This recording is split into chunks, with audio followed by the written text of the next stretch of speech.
Dans un village pittoresque entouré de montagnes imposantes, une femme nommée Leïla tenait une auberge réputée, les Délices de Leïla. Son établissement était célèbre dans toute la région pour ses plats extraordinaires qui attiraient des visiteurs de tous horizons. Chaque soir, l'auberge était bondée de clients venus déguster des plats incomparables, d'une saveur du jamais vue. Leïla, reconnue pour son talent culinaire, concoctait des mets avec un soin et une attention qui frôlèrent l'art. Son plat signature, un ragoût d'agneau aux épices, était si délicieux que des rumeurs sur sa magie culinaire se répandaient comme une légende locale.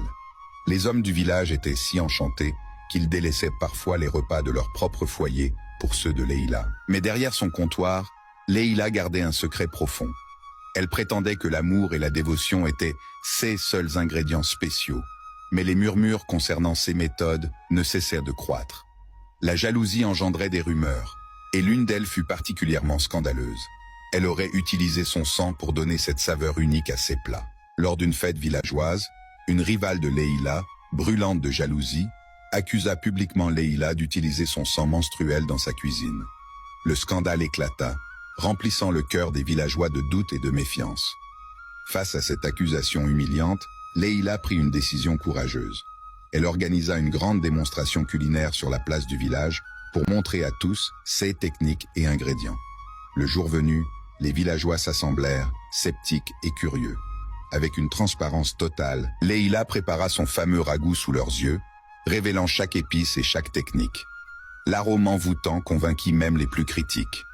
Une fois les plats servis, les villageois, subjugués par les saveurs authentiques, comprirent que les accusations étaient infondées. La rivale fut confondue, et Leïla, avec une générosité de cœur, lui offrit même un bol de ragoût, lui pardonnant devant tous pour son erreur. Cependant, malgré cette victoire publique, le chef du village gardait des doutes. Intrigué par la constance parfaite de la cuisine de Leïla, il décida de mener sa propre enquête.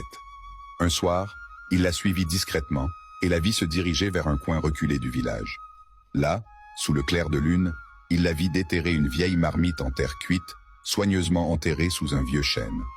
Le lendemain, confrontée par le chef et d'autres villageois, Leïla avoua que la marmite était le vrai secret de ses plats. Elle expliqua que cette marmite avait appartenu à sa grand-mère, une cuisinière renommée dans son propre droit. Le pot, fabriqué avec une argile spéciale et traité avec des herbes rares, infusait chaque plat d'une saveur unique. La révélation du pot magique divisa le village. Certains y virent une tricherie, d'autres une ingéniosité louable.